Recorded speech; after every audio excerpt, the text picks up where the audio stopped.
Hi, it's Rosa, and today I am talking about something really, really big. It's grief. And how does grief connect with real estate? So, I have someone here who is close to my heart. She is a friend of mine, and she teaches people about grief and goes into detail on grief and the layers of grief. So, Corinne, welcome. I know you are a retired teacher of an elementary school, and now you're teaching others about grief. So, tell me, what inspired you to start teaching others about grief? Well, Rosa, thank you for having me and having this conversation that is so rich and so layered and yet so often avoided. So I am really grateful for inviting me in. And how did I get started? Well, sometimes things come to you and you don't really seek them. And it's what you do with what's presented to you that makes the difference. So clearly, over my years, I've had deaths of loved ones. Starting the biggest one that I can remember is my grandmother. I was a senior in high school, and then my dad, who died fairly young. He had just retired himself, and and so that was another big death. And then in 2022 was a pivotal year where I had numerous deaths in my circle. And it really put me down this path of looking into grief and my own self growth and how do I um, handle, for lack of a better word, this thing called grief. And so I started to read books and I started to go to seminars and retreats, and I started to realize that grief is layered. There are so many layers to grief. And it wasn't just the death of those that I loved, but it was things within my own lifetime that I never realized was really grief. Um, and the soul needs to express that and let it out. And a healthy way to do that is within community. So I really just started to get into this lane about grief. And I mean, I took one of your weekend retreats, and it was amazing. I learned so much about myself and my connection with my family through that. Now let's bring this into real estate, right? So 2 years ago, I sold your mom's home, your childhood home, more than anything. And I'm just curious, can you tell us a little bit about those layers of grief? Because leaving your childhood home and selling that childhood home, even though you didn't live there, it still creates grief, right? Yeah, yeah. Um, and we can start with just my mom's choice or decision at that point in time to actually sell her home that she had for 46 years. And as I mentioned before, my dad passed. It's going to be now, we're coming up to, gosh, more than 10 years. He died in 2005. And so, or seven. I lose track. It's been so long. Doesn't matter. But the point is, it's been some time. And the house started to become too much for mom. It was a three-family house. And the house was over 100 years old. So she did really good maintaining it. And I realized that it was becoming too much for her. She knew it was too much for her. And the layer underneath the choice of wanting to sell was really fear. She was fearful of, how am I going to do this? Look at all of the stuff, right? That she's accumulated in all of those time. And she was doing great at purging, but still my dad had a whole two-car garage filled with stuff. He loved to tinker. He loved to work on cars. He was a handyman. He was great. And what do we do with all this stuff? And I remember telling my mom, all you have to do is make the choice that you want to sell, and everything else will work out, because that's part of the path that I walk, is that of faith and just trust that things are going to unfold exactly the way they need to, in for your better good, if you will. And that phone conversation, she goes, I'm ready. I said, okay. And that's when I called you. And as you well know, I think it was within 3 months Not only did we empty the house, you got a great buyer for her, and now she is free from that home happily. And yet there's still grief around that, because that was where all our gatherings were. That's where we had Thanksgiving, and that's where we had Easter and Christmas, and birthday parties and bridal showers and baby showers, and you name it. My sweet 16 happened in that home. So all of those memories, and so yeah, it was tough. And the one thing we carry in our hearts are the memories. That's awesome, right? Because even within that grief, remembering the good times. So I'm curious, what will be the difference between a family that actually lets go of a home with love versus someone that just lets go of the home with more of a resentment? How does that affect them in the long term and years to come? Well, I think when there's a situation like that, again, there's layers there. So there may be some family history that's gone on there. Maybe there's some civil rivalry, or just there's so many different pieces to the puzzle that can really impact those choices. And that's where we can sometimes see families then stop speaking to each other and things of that nature, and fighting over material stuff. And it's really about trying to maintain the relationship. And once again, when we dig a little bit deeper, we realize it's old childhood wounds of some sort. And when we address and we hold space for those childhood wounds, if you will, then what comes out on the other side can be something beautiful, and it doesn't have to be so challenging for the family. But it's about doing our self work and really being open to seeing, hey, why am I really feeling this way? What's more important to me? There were obviously things in my mom's home. So I have one sister, it's just two of us. And there were things that I cherished in that home. And my sister was like, oh, I would like to have that. And I was like, okay.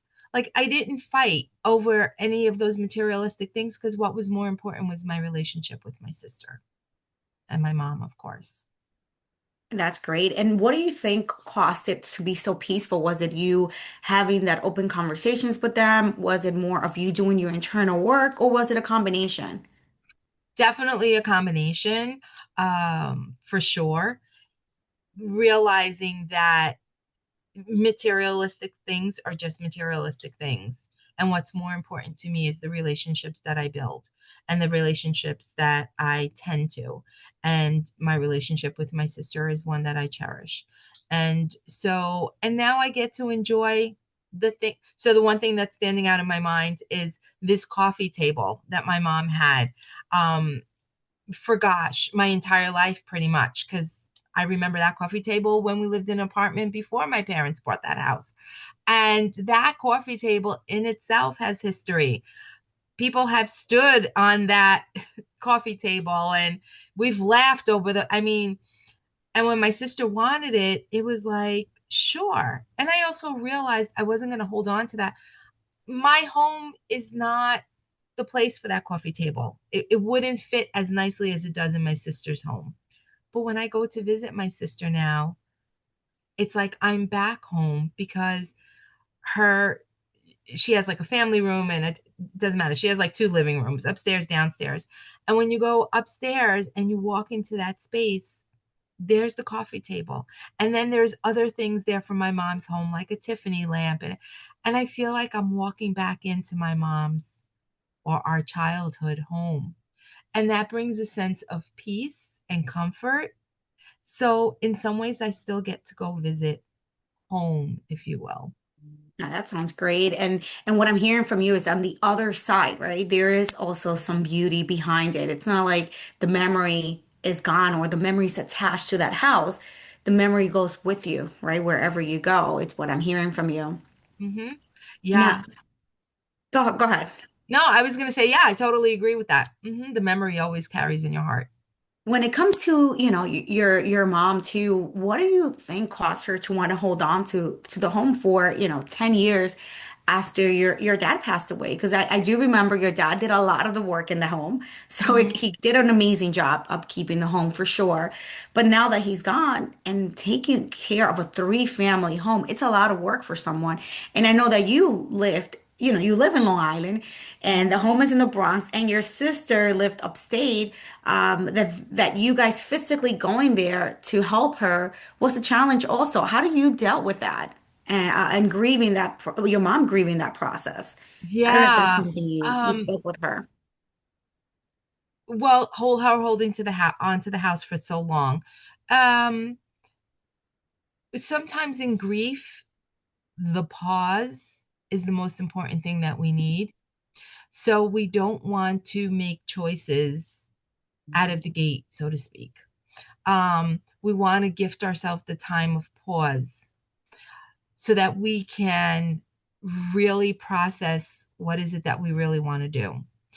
So, and I have to say, at the time, my parents had two homes. They had the one in the Bronx, and they did have a summer home in Florida, that or their retirement home. Their intention was to be snowbirds. And so my mom was actually maintaining two homes upon my dad's passing.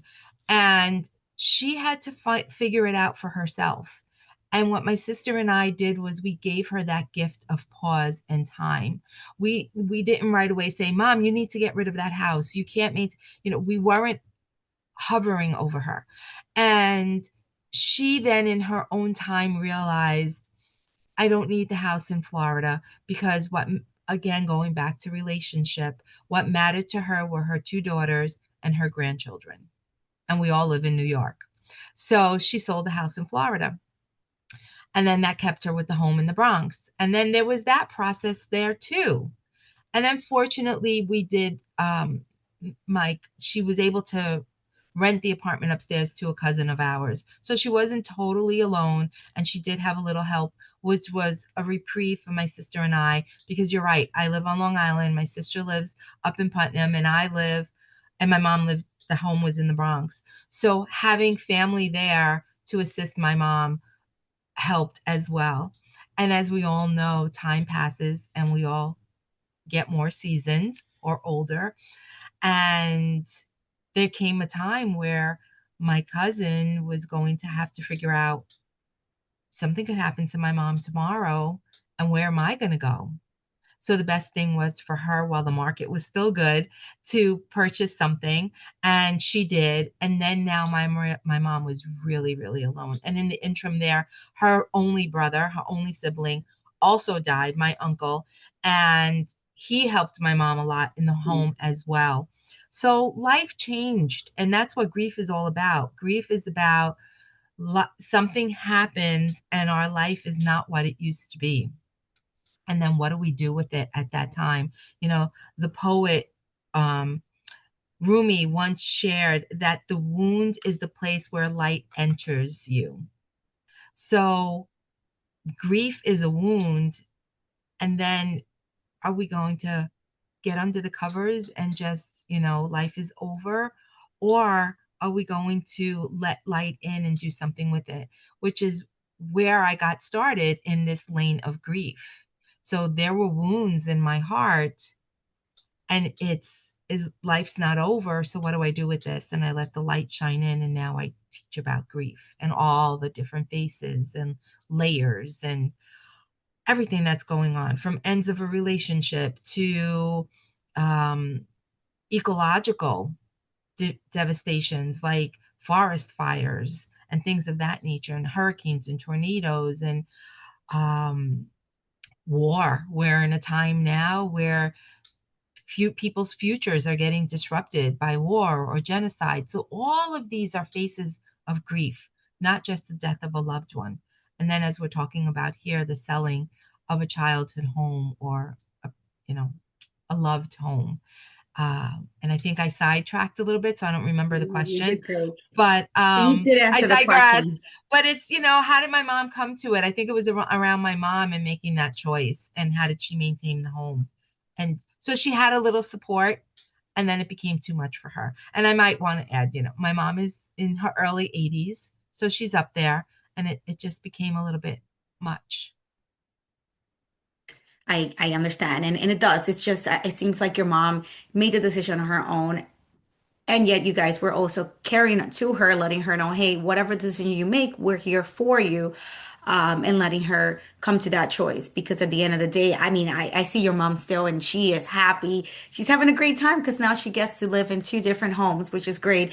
And it's so amazing. I know not a lot of people have that same, that would have that same opportunity. But yet your mom ended up having that opportunity to live in two places at once.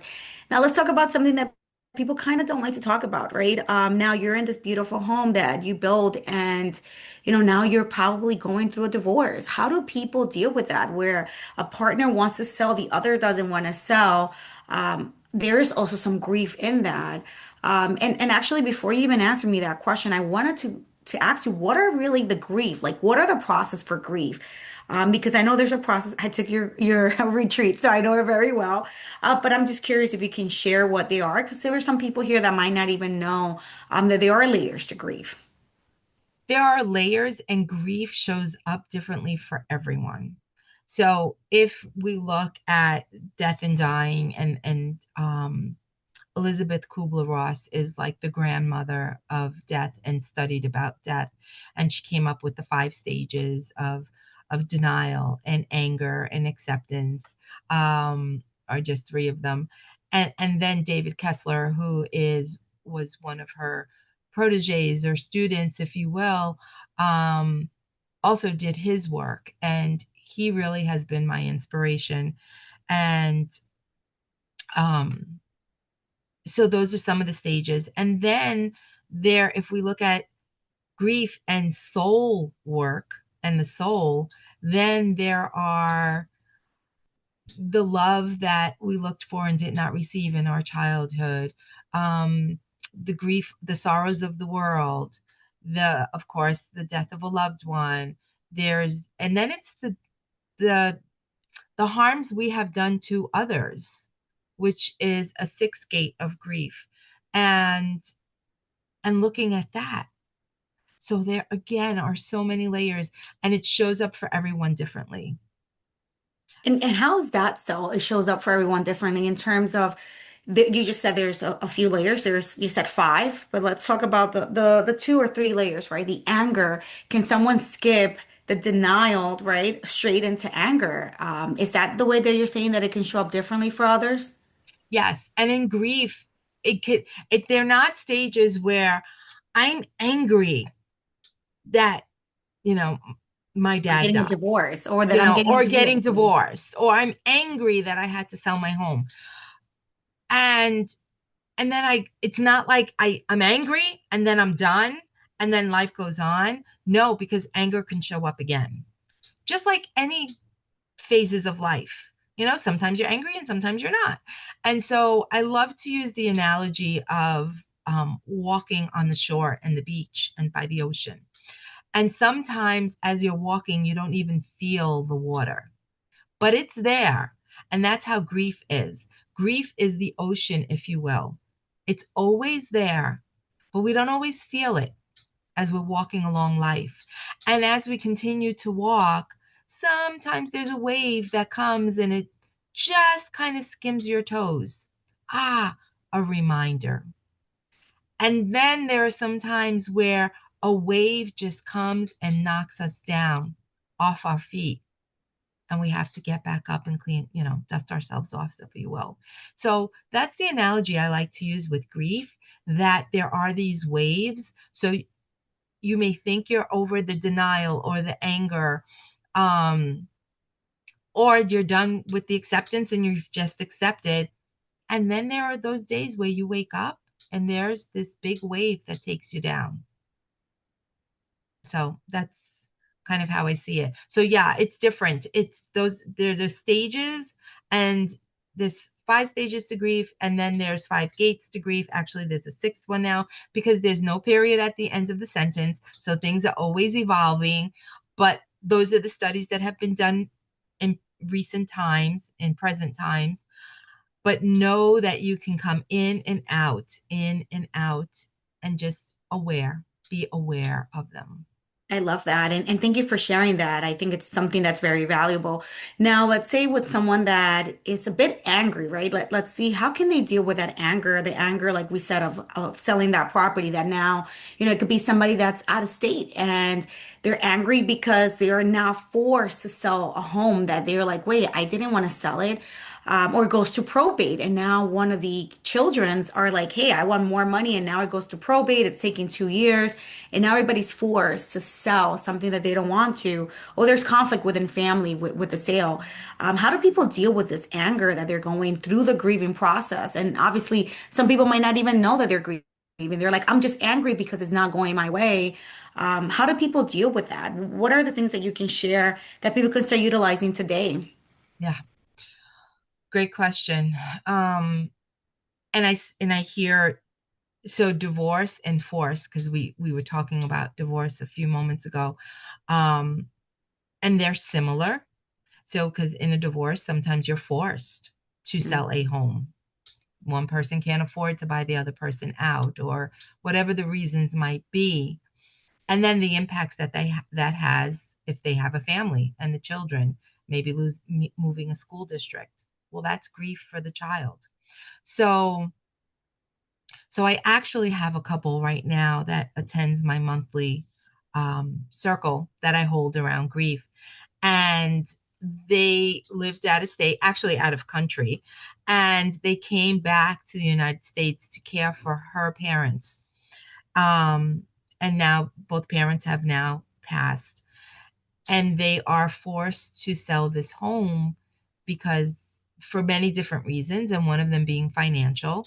New York is not inexpensive place to live at. It's, it could be costly.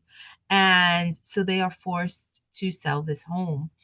And so there's upset there. And I remember the husband one evening walking into circle and saying, I'm angry. And then it's holding space for that anger. So to answer your question, it's looking for support, because our grief needs to be witnessed in a safe container, in a safe space. So when he walked in and he said, I'm angry, I didn't right away try to fix him, because there's nothing to fix. What I did was, okay, I want to hear about your anger. And when Circle started, I provided the space for him, or we provided the space, the community, to just hear his upset and his anger without trying to fix him, without trying to give him advice, just holding space and witnessing the emotion that he was going through. So, to answer your question, sometimes we need to look outside of ourselves and find the community that's going to support you, with free from judgment, free from trying to fix you, and just hold space for you. So tell me a little bit about your group. You say you do it once a month. Where is it located? Is it in Long Island? Can you tell us a little bit? Can anybody join? Is there a cost to it? Yeah. Well, it's interesting because, again, we're talking about grief. And I said grief is a change that we didn't anticipate or looked for or wanted. And so it is a monthly circle. It is here on Long Island in the town of Babylon. And the place that I've had for the last year, we may have to move from that place. So I'm actually in transition. And this month's circle, which is going to be this month, coming Monday, April 20th, will be at a new place. And if that place works out, then it may become a monthly at that location. So I'm in transition. But yes, you can definitely reach out to me, email me. I'll let you know how to keep on top of, where we are every month. But for this month, I did change location, and maybe it's meant to be that way. We'll see. Um, so I'm looking forward to trying a new space. As far as the cost right now, there is no cost, because the space that I originally had did not charge me. But now this new place, there is a charge. So I may need to start charging for Circle. So again, you've caught me. This interview has caught me at a pivot. in the monthly circle. And later on in the year, there will be another grief retreat. And clearly, there is a cost there. That is a weekend retreat. And we nourish you, your mind, body, and soul, both with conversation and ritual and food. We do feed you for the weekend as well. I've done it and it's great. I learned so much about myself and worked a lot on my inner child. Now, hearing about what you're saying, I think one of the things that is important to understand when it comes to grief and losing something, it sounds to me, and please correct me if I'm wrong, that whether it's the sale of a home that you wanted to sell or not, there's still grief within that. Do you keep that grief through your years, or is there a way for you to kind of let that go? How does that work with your grief and kind of moving forward in life with something that happened that you didn't want to do? You kind of get over that, or is that something that you carry on in you for the rest of your life? Yeah, good question. Another good question. And again, the answer seems to be similar. It really depends on the person and what they do with it. There are some people that can't get over it um, and struggle for the rest of their lives trying to make sense of whatever the situation is. And then there are some people who do something with it on a grander scale. Have been nonprofit organizations that have, like Mothers Against Drunk Driving was came to be because it was a bereaved parent who, I believe it was the daughter, had passed, who died in a car accident to a drunk driver. And so they started this organization. Um, and then it can be something on a smaller scale, like the offerings that I provide. Um, so there's a spectrum of what people do with it, and it looks different for each person. And what I can say is whatever it is that you choose to do, whether it's pay it forward or just be with it, like how do I say this? Be true to yourself, be true to your heart space. Um, don't do it because it should look a certain way. Don't do it because someone says you need to. Really do it because it's what feels right in your soul and in your heart. So what the work that I'm doing, I'm paying it forward, and it feels right. It feels right. No one's telling me I need to, I have to. This is what you have to do to get over it. Because none of that works. Because then I'm not being authentic. I love that. So, like you said, getting over it, it's going to be different for others. Some might not get over it and others would. And that's going to look different for everyone. What will you tell someone that is actually seeing their parents, aging and possibly seeing like, hey, we might have to downsize. We might have to whether put you on a home or we might have to get you into a smaller space, maybe a one bedroom versus you having a big, four bedroom house. What would you tell someone that's going through this? With, let's say, a child, an adult child that's taking care of their parents and aging, and also an aging person already that's like, hey, you are getting older. What would you tell those two different individuals? Yeah. Um, Again, it depends on the situation. So if we're talking about a parent who's suffering from, let's say, Alzheimer and dementia, and it's not safe for them to be by themselves, they may need to downsize. And in that downsizing, it may afford the family then with the the profit that they make from selling the home, then maybe they can bring in help for that parent, while the children, if you will, the adult children are busy working and having their lives, but they know that their parent is safe because there's a home health care attendant or something or a friend that might help out. And then selling that home may afford for you to do that. Um, but if it's a parent, someone like my mom, and I just wanted to backtrack a moment because you said she's living in two homes, and the two homes is my home and my sister's. So it's not like she sold her home and then bought another two homes. So I wanted to just clarify that. And there's a blessing in that. There's a blessing that we both get to have our moms, and there's no schedule. It's not like a divorce where, we have custody. It's when mom wants to come and go, and sometimes it's when she's had enough of my home, she'll go to my sister's home, and she's had enough there and she'll come here, for her reprieve. And then there's layers to that, because I am a single mom. And so I run my household my way. And then when mom is here, it rattles the cages a little bit in a loving way. Um, but to go back to your question, so here's mom of well mind, just getting older, house became too much. Again, in mom's case, she had the know with all, right? She had the mind to make her own choices through conversation with her two daughters. And the result is what it was. And when we're talking about someone who has um, illness, those conversations may not be as smooth. And again, when we're talking about an illness like dementia or Alzheimer, you're also not even talking to your parents in their full capacity.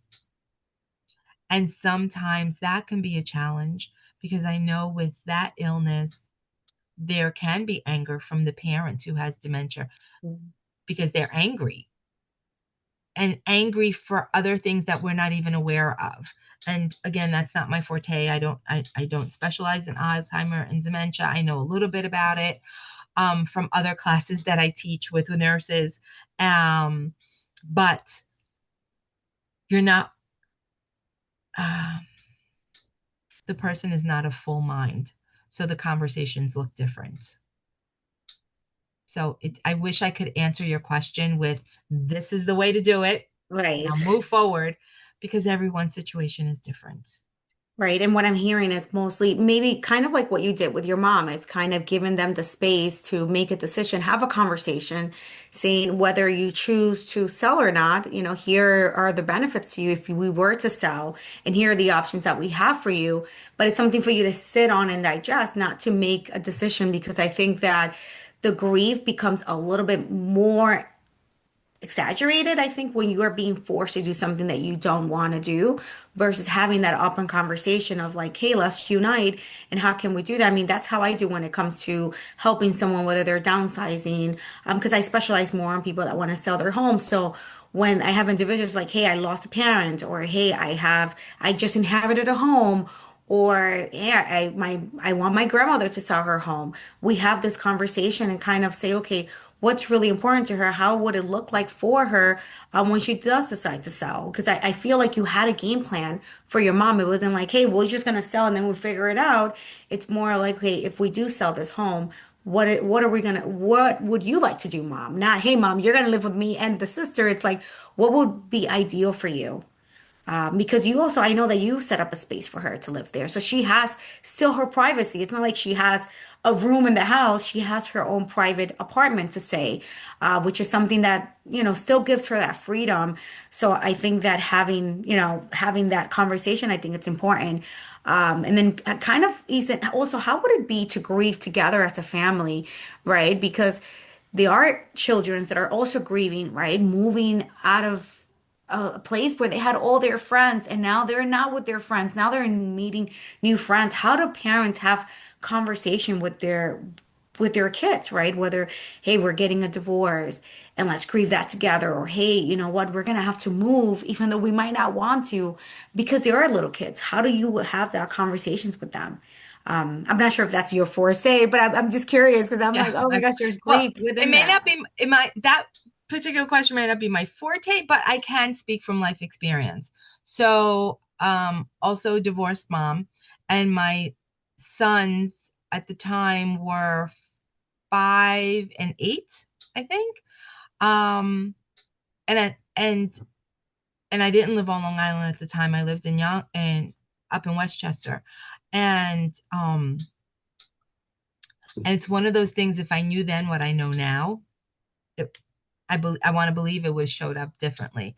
So I did what I would not recommend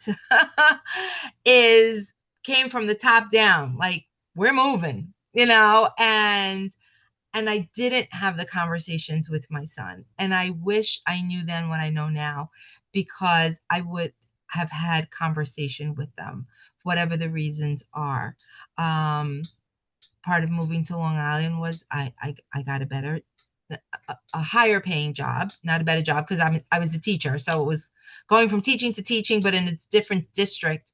Um, it was to provide them a bigger home and a bigger space. Like our first home, which is where I lived when I got divorced, was a starter up home. So we didn't even have a driveway, we didn't have a garage. We lived on the main street of town. You know, the house would shake when the 18 wheelers passed by. So I would have had those conversations of providing more space. You'll each get your own room now because they were sharing a room back then. So I believe I would have had those conversations. So it goes back to having conversations, the relationships that you have. And so when it comes to the children, it's be as real and authentic as you possibly can, and know that they're human beings with feelings as well, and that they're going to have their own grief. And reassure them, especially we live in a time where technology is so prevalent, right? So they can FaceTime with their friends and still, to the best of their ability, keep a relationship. And we also know that life is the way it is. You know, how many childhood friends, do you truly have? I really, the only ones that I keep in contact with is via Facebook, because none of us live near each other anymore. So the friendships that you make are really later in life, and I know that a child cannot understand that. So we do the best that we can to help them maintain that friendship, let's say through FaceTime, or you know um there's still snail mail. We can still put a postage on an envelope and write a letter, um knowing, as the parent, knowing that life is going to evolve, and that that child is eventually going to make new friends, and that friendship eventually may die off, if you will. But at least there was a process in getting them to where they will be they will be once they move. I um love that very much what you're sharing. I did want to text you, would it make sense to share with a child? Because I do believe that kids now are just so, not that they're emotional, but they're so connected with their emotions more than that I feel like I was when I was younger, because I do have some niece and nephew, and they share so much with me that I'm like, oh my goodness, you're so into your emotions.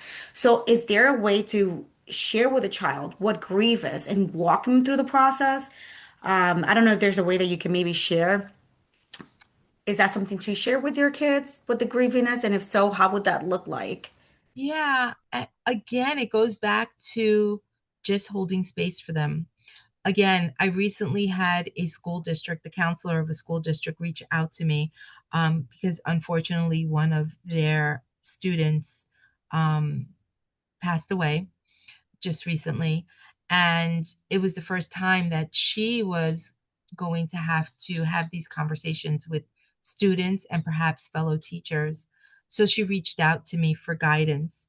And the biggest thing I said to her was, there's nothing to fix, there's nothing broken, and just hold space for them. Let them lead the conversation. So, with that, we really have to be in tune to our listening. So, there's something called active listening, and active listening is really being present. I mean, that's the quick definition. Not multitasking, really not worrying about what you're going to have for lunch or dinner, like really being present for another. And in being fully present, you get to hear what they're saying. And then we can say back to them, so it sounds like you're really angry. And that'll give them the space to either confirm or clarify and say, yeah, I'm really angry. Oh, no, I'm not feeling angry. What I'm really feeling is, and then they may say whatever emotion it is. So it's really holding space for them and honoring them as a human being, and that what they have to share matters, because it does, because it's their truth and their feelings. So the I, biggest thing I can say is hold space free from judgment, free from trying to fix them, free from trying to make it feel better. It's going to be okay. No, I hear that you're hurt. Validate, validate. Well, thank you for walking us through that process for sure, because I feel like I could use that. I mean, I've taken your weekend retreat, and for me, it was just very life changing because not only did you give me the space, because I don't want people to think it's just giving space. It was giving space, and yeah, there were so many questions, so many layers within that, and for me to have the space, an opportunity to kind of go through the emotions, not only with you, but there were a group of other individuals there that were able to hold space to hear others also share, allow me to see, wait, there are things within me that I haven't processed that I also want to grieve and let go, and to have that space to grieve things and kind of get it out of my body was just amazing because I do feel that there were things that I was carrying on from when I was a baby that I'm like, wait, how am I still carrying something on that happened to me when I was 8 years old?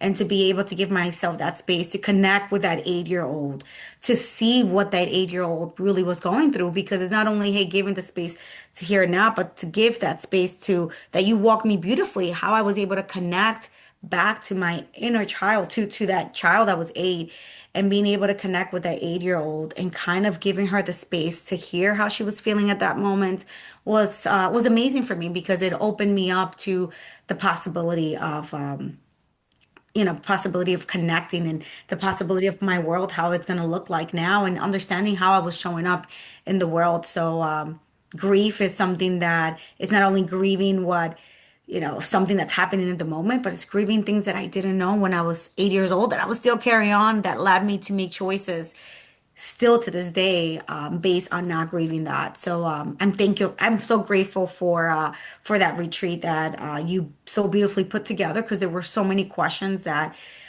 you came and asked us. There were parts where we did so many different rituals to say, right? There were so many UC parts in all of them.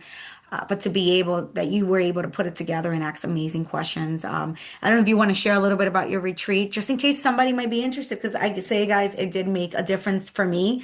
It made me show up as a better sister, daughter, better realtor, better auntie. So, yeah, share that with us. I appreciate that, Rosa. Yeah. Um, yeah, I'm the facilitator, and it's the group that really makes the retreat, if you will. And we get to realize that we're not alone. And I love when you said before, it's not just about holding space, it's what do we do with that space. And so there is ritual, and there is reflection, and there was journaling. And so there's work, if you will, that um, that we need to do to peel off the layers. So yes, space is important. A safe space is important. And then it's what do we do in that space and the people that are within that space. Uh, so yeah, so the retreat, the next one, I'd like to do one over the summer. I'm not sure. I'm getting my daughter ready to go off to college, so that's another piece of grief, right? And she's going to school in Hawaii, and I'm in New York. So no matter how you slice it, it's a plane ride away. It's across the country. So I'm dealing with those layers and that as well. So another face of grief when our children go off to college and they become adults and they're doing their thing. Um, so going back to the retreat, I don't know if I'll hold one in the summer, but definitely in the fall, there will be one. So follow me, reach out to me somehow, and Well, share with us, how can give you people the get a hold information. of you? I'm not sure if you have an email you want to share, a website. How do people get a hold of you? So my website is clcconnections with an s.com. And there you'll have my contact information. But you could also email me. It's my first initial last name. So C Cortez with an S again, 0674 at Gmail. And or you can call me at 917-273-6116. I'm sure Rose is going to put links somewhere. down below, up above, wherever it lands, once this recording, it goes out to the masses. So yeah, that's how you can find me. Or you could just do a Google search. Corinne Cortes, CLC Connections, any of those words, it'll come up. Well, thank you so much. I mean, I can sit here and talk to you for hours because this conversation is so juicy. But I do want to say again, thank you. And if anybody wants to know more or even say, you know what, I want to learn more. Can we do another video? Can Karina and Rosa do another video? We absolutely can. You can write, put your comments below. I will share them with Karina if you have a specific question or if there's something that you want to talk about that we didn't share here, please make sure that you comment below for sure. And Karina, is there anything that you want to share before we close today? I just want to share gratitude. Thank you for this space. I just never thought about it because I'm in my lane doing my thing. And as we were having conversation and real estate, and it just brought back that whole thing about selling my mom's home and all the other layers. I'm now in my third home. And so I've had to go through the process of selling two homes before that. And those homes have memories. And like I said, all the different faces of grief. My daughter's going off to college now, and that's another layer of grief. And so it's a conversation. Grief is with us all the time if we really walk with an awareness. And it doesn't all have to be sadness, it could just be awareness. And then there is joy on the other side. So grief, we feel, is a heavy word, sometimes darkness. And it doesn't always have to be that way. It's just acknowledging that life is not what it used to be. A job change, a career change, whatever. There's so many different. So I really do appreciate this time and you having this recording because it's a conversation that we don't have. And let's bring some conversation to it and bring some soul work to it and community because that's what we're Absolutely. designed to do. Thank you. Thank you for allowing this space. And thank you everyone for watching. I hope you guys have a great day. Thank you, Corrine. Have an amazing Thank day. I you. appreciate you. Thank you. Appreciate it too. Bye bye. Bye.